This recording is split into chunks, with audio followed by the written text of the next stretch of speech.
ঈদের দিন কোলাকুলির এটা বেদাত, 1 নম্বর এটা বেদাত। ঈদ উপলক্ষে যে কোলাকুলি এবং ঈদের মাঠেই সালাত আদায় করার পর একটা আনুষ্ঠানিক কোলাকুলির একটা মনে করা হয়। কোলাকুলি চলছে। তো এটা দিনী ভাই বোনদেরকে জানতে হবে যে ঈদের মাঠে এই কোলাকুলিটা বেদাত।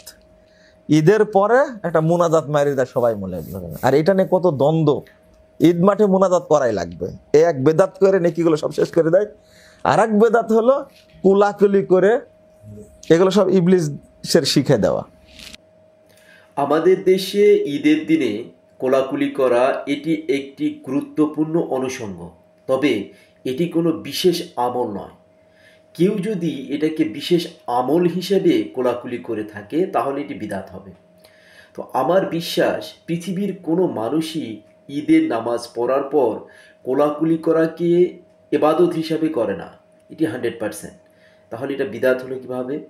আর বিদআত বিদআত বলে এরকম বিশৃঙ্খলা সৃষ্টি করার কোনো কারণ আছে কি?